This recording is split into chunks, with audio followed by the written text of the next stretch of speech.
Bonjour, mon nom est Pierre Roberge et aujourd'hui je vais vous parler du projet d'évaluation des manuscrits qui est un projet pilote qui est présenté aux auteurs et autrices des Laurentides. Alors pourquoi faire un tel projet? Eh bien, on se rend compte que les auteurs et les autrices manquent parfois de recul pour évaluer leurs manuscrits. L'évaluation neutre est une étape essentielle avant la publication et elle augmente les chances d'être publiée.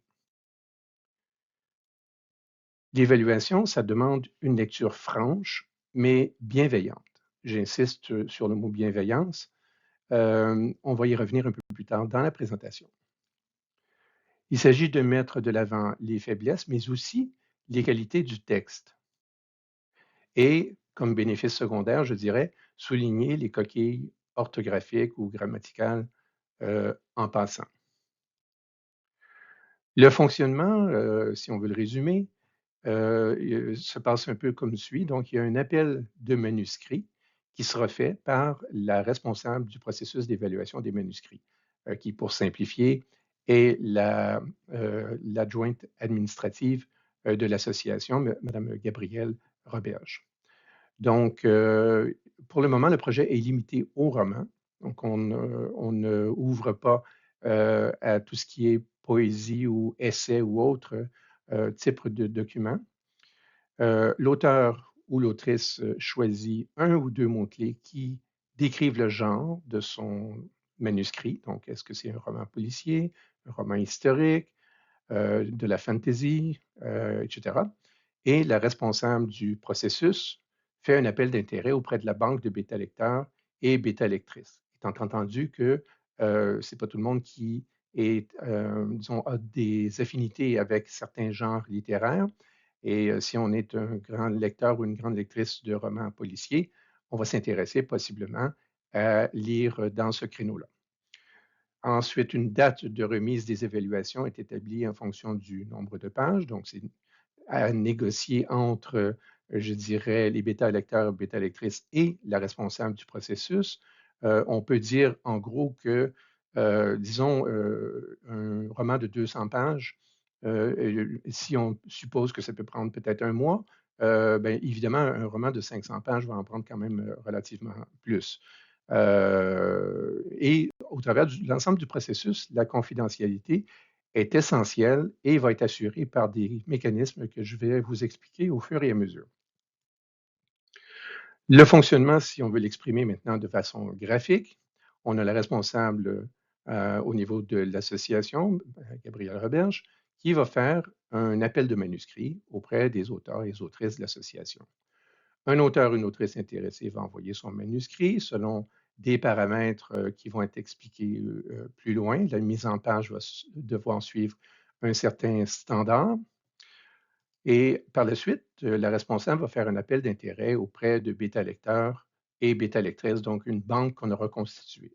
Déjà, après une première rencontre qui a eu lieu le 22 juillet, on a plusieurs bêta-lecteurs, bêta-lectrices qui se sont montrés intéressés et qui vont constituer une base de ce qu'on va appeler la banque des bêta-lecteurs et lectrices.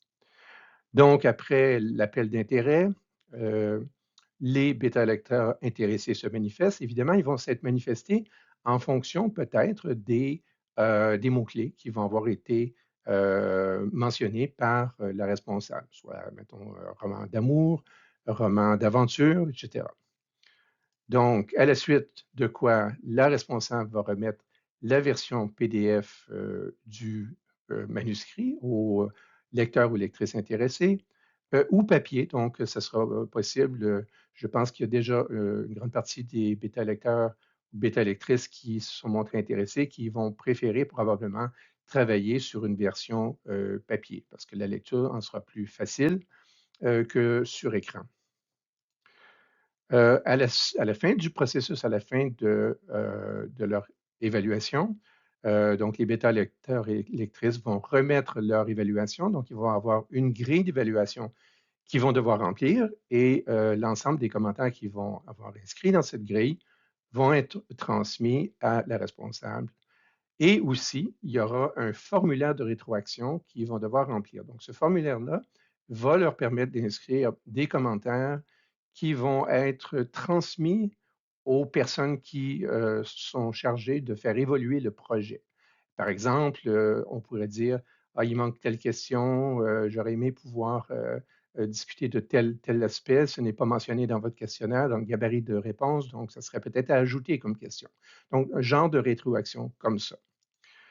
Même chose, l'évaluation va être transmise, l'ensemble des évaluations. Admettons, on a 2 ou 3 lecteurs, lectrices qui s'intéressent ou qui vont avoir participé à l'évaluation d'un manuscrit.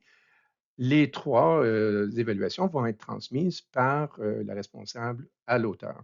Et l'auteur, en contrepartie, va s'engager aussi à transmettre un formulaire de rétroaction dans lequel il pourra faire mention de son appréciation du processus. Donc, est-ce que ça a bien été? Est-ce qu'il y a des améliorations à apporter? Est-ce que les réponses qu'il a obtenues sont satisfaisantes et lui permettent d'avancer dans l'amélioration de son manuscrit ou pas?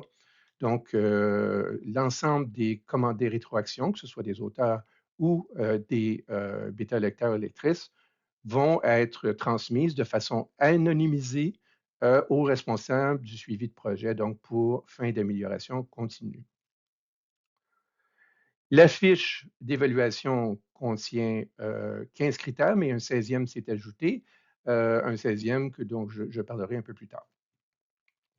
Donc, vous remarquez que dans la partie supérieure, il y a un petit tableau à usage interne.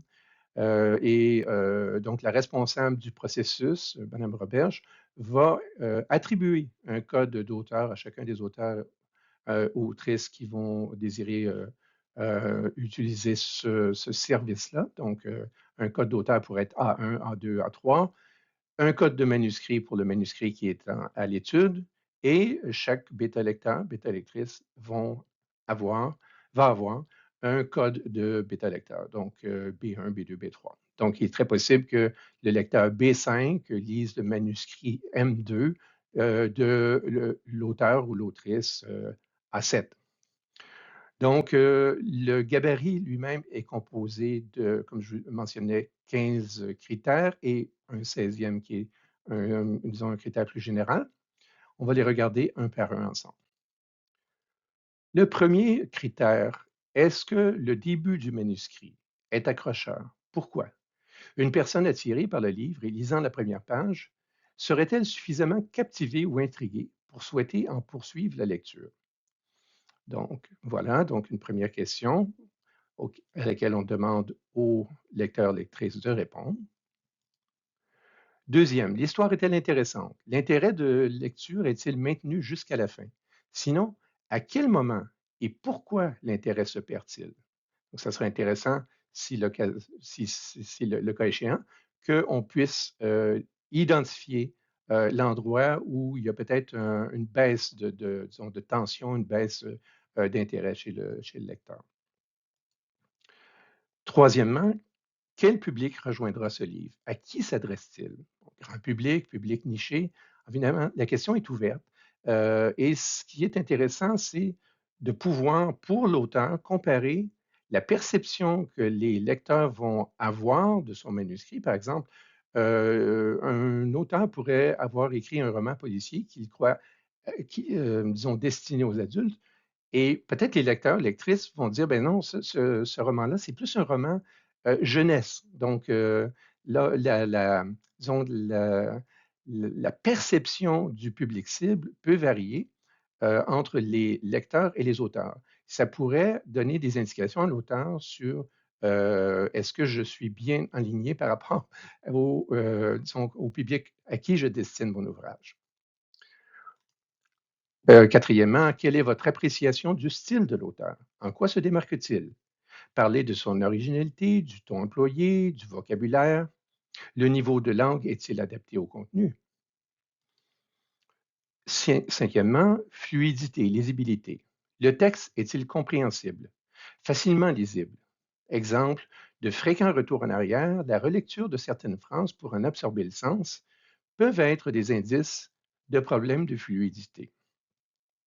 Sixièmement, le point de vue narratif est-il respecté tout au long du texte? Par exemple, un passage incompréhensible d'une narration qui a commencé au je et qui se poursuit au il. Septièmement, le temps de narration est-il constant? Par exemple, une narration au passé, il a là, et qu'il se transforme au présent dans le même texte, sans qu'il y ait d'explication. Huitièmement, quels personnages sont les plus intéressants et pourquoi? Neuvièmement, y a-t-il des personnages moins intéressants ou superflus? Pourquoi? Là, je dirais que les questions 8 et 9 sont, comme vous le voyez, intimement reliées. Et je m'attendrais à ce que si une personne, un lecteur ou une lectrice qui répond à la question 9 devrait obligatoirement aussi essayer de répondre à la question 8. Il y a certainement des éléments intéressants, des personnages qui sont plus intéressants que d'autres. Et il faudra, si, quand on le disait au début, mettre de l'avant les forces et les faiblesses. Donc, ce sera important de s'attendre ou à faire en sorte que les deux éléments soient pris en compte. Donc, autant les forces, parce que ça peut aussi permettre à l'auteur de dire, OK, je vais miser sur ce personnage-là qui, justement, semble remporter la faveur populaire. Et dixièmement, y a-t-il des parties du manuscrit, chapitres, sections, qui vous ont paru particulièrement intéressantes et pourquoi? Onzièmement, y a-t-il des parties, chapitres, sections qui vous ont paru moins intéressantes ou superflues? Pourquoi? Encore là, c'est un binôme. Évidemment, si on répond à la question 11, on s'attend à avoir aussi une réponse à la question numéro 10. Et douzièmement, la trame du récit est-elle cohérente? Sinon, pourquoi? Dans un récit, la trame désigne l'ensemble des événements qui vont survenir et structurer l'histoire. Est-ce que la succession des événements vous semble logique? Treizièmement, le comportement des personnages est-il vraisemblable? Sinon, expliqué. Est-ce que les actions des personnages sont cohérentes avec la description qu'en fait l'auteur? Par exemple, un personnage présenté comme étant complexé qui se mettrait tout à coup à haranguer les foules. Évidemment, ce n'est pas impossible, mais il doit y avoir quelque part une explication qui va donner la clé de ce retournement-là. Quatorzièmement, est-ce que la fin est intéressante, surprenante? Pourquoi? Quinzièmement, quelle est votre appréciation générale du manuscrit? Est-il publiable tel quel? Nécessite-t-il des modifications mineures, importantes? Donc, c'est la question, disons, plus globale sur le manuscrit. Et on a rajouté une 16e question, autre commentaire, qui va permettre d'inscrire des commentaires qui n'auraient pas trouvé leur place dans les questions précédentes, mais que vous souhaitez partager avec l'auteur. La fiche d'évaluation va comprendre aussi, pour ceux qui vont le remplir en ligne à l'ordinateur, dans le formulaire Word, il y a de la place, il y a un petit tableau à la fin des 16 questions, pour soulever ou relever les coquilles orthographiques ou grammaticales tout au long du texte. Donc, il suffit d'inscrire le numéro de page, le numéro de ligne et d'indiquer de quelle coquille il s'agit. Évidemment, si vous travaillez, si vous avez choisi de travailler sur une version papier, encore là, c'est l'association qui prend en charge les frais d'impression des documents du manuscrit en format papier. Et donc, si vous travaillez sur une version papier, vous pourrez donc entourer, je dirais, à l'encre rouge, idéalement, les coquilles, mais ne pas mettre vos commentaires sur la version imprimée, mais utiliser plutôt le formulaire, donc le gabarit que je viens de présenter, soit en version Word si vous le faites à l'ordinateur, ou vous pourrez demander à Gabriel aussi une version papier dans laquelle il y aura une case d'une grandeur suffisante pour indiquer vos commentaires pour les questions 1 à 16. Maintenant, je voudrais revenir un petit peu sur la notion de lecture bienveillante. Alors, cette notion-là a été mise de l'avant, a été soulevée par notre collègue Maurice Jean, auteur. Donc, il a cité récemment un billet d'une utilisatrice de Facebook, Alice Bêta Lectrice, qui, dans un groupe privé de Facebook, Bêta Lecteur, complice des auteurs, a publié un billet qui est très intéressant, qui donne des conseils de bêta lecture pour une lecture bienveillante.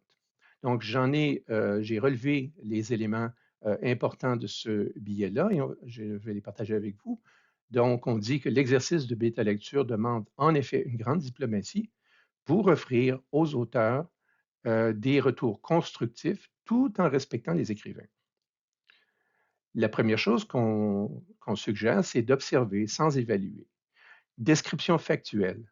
Commencez par des observations précises et sans jugement. Par exemple, au lieu de dire ce passage est ennuyeux, il est préférable de dire dans ce passage, il y a beaucoup de descriptions de l'environnement qui ralentissent le rythme de la lecture. Vous voyez? Donc, ce n'est pas formuler un jugement, mais c'est une constatation qui est beaucoup plus utile à l'auteur que de se faire dire ce passage est ennuyeux, parce qu'il n'y a pas il y a pas de poignée pour pouvoir progresser dans son écriture. Exprimez vos sentiments sans jugement. Partagez les ressentis de manière personnelle. Par exemple, je me suis senti un peu perdu dans cette scène car il y avait beaucoup de personnages à suivre.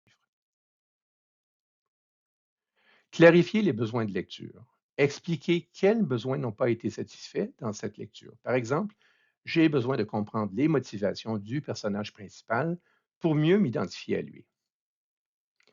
Formulez des demandes claires.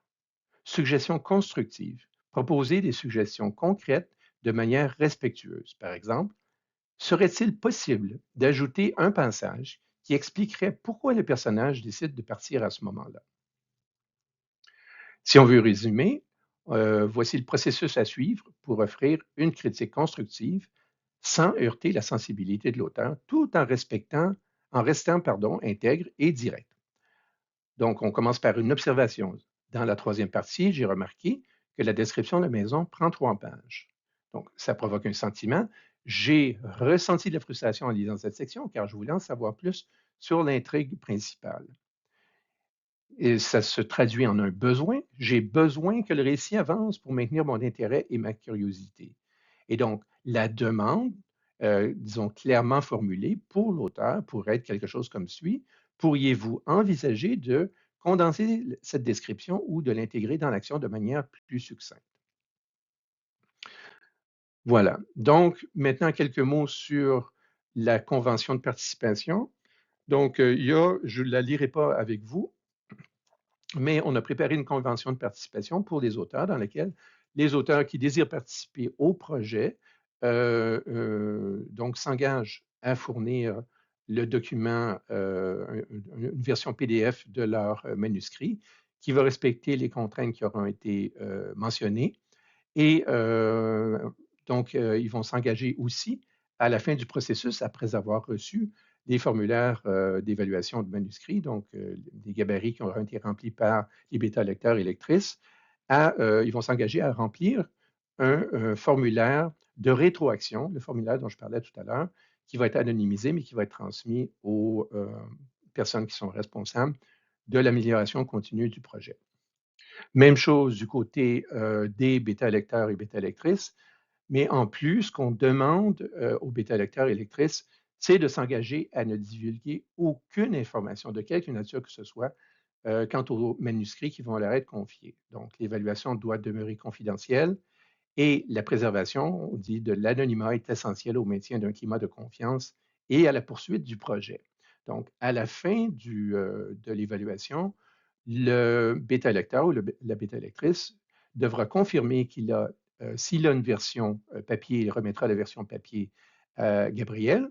Et sinon, si c'est une version numérique, il va s'engager à détruire la version numérique qui sera sur son ordinateur une fois l'évaluation complétée. Donc, le PDF du manuscrit de l'auteur ne devrait plus résider d'aucune façon sur aucun des appareils du bêta-lecteur ou de la bêta-lectrice. Même chose en ce qui a trait au formulaire de rétroaction, donc le bêta-lecteur ou la bêta-lectrice va s'engager à remplir un formulaire de rétroaction pour faire part de ses suggestions d'amélioration. Alors, quant au format de présentation des manuscrits, disons, c'est assez standard. Pour les auteurs, donc, on demande un format de manuscrit en PDF, une police de caractères standard, c'est une Time New Roman 12 points, double interligne avec des marges à gauche et à droite, une pagination au centre de la marge du bas, le titre du manuscrit est en marge supérieure, et le contenu de la première page devrait être le suivant, donc titre du manuscrit, deux ou trois mots-clés donc pour indiquer de quoi il s'agit, un roman policier, un roman historique. Ça pourrait être aussi un roman pour adolescents, par exemple, ou fantasy, ou peu importe. Donc, et également un court résumé, tout ça sur première page du document, un court résumé qui serait un peu l'équivalent de la quatrième de couverture. Et évidemment, aucune indication permettant d'identifier l'auteur ou l'autrice. Pour ce qui est du formulaire de rétroaction dont on a parlé tout à l'heure, donc il y a une version auteur-autrice. Donc, vous remarquez qu'encore une fois, ces formulaires-là sont anonymisés. Donc, il y aura Gabriel va transmettre à l'auteur un formulaire avec son code A quelque chose, A1, A2, A3, et le code du manuscrit qu'elle aura fait évaluer. Et on va s'attendre à ce que cette personne-là donc remplisse la partie donc l'encadré pour donner des commentaires sur le processus de son point de vue. Même chose du côté des bêta-lecteurs, bêta-lectrices. À la fin du processus, on va leur transmettre donc un formulaire avec leur code B quelque chose, B1, B2, B3 et le manuscrit qu'ils ont évalué. Et ces formulaires-là seront transmis aux personnes qui font l'évaluation, en fait, le suivi du projet pour fin d'amélioration. Donc, si on veut résumer, là, tant bien que mal, le projet en tant que tel, ben, il se situe dans l'encadré rouge. Évidemment, c'est l'édition du manuscrit jusqu'à la version publiée. C'est un long continuum dans lequel nous, on essaie de s'insérer, mais à une place qui est assez, disons, assez tôt dans le processus. Donc, évidemment, l'auteur va produire son manuscrit, va faire lui-même une première, ce qu'on souhaite, c'est qu'il y ait une première révision linguistique qui soit faite par l'auteur.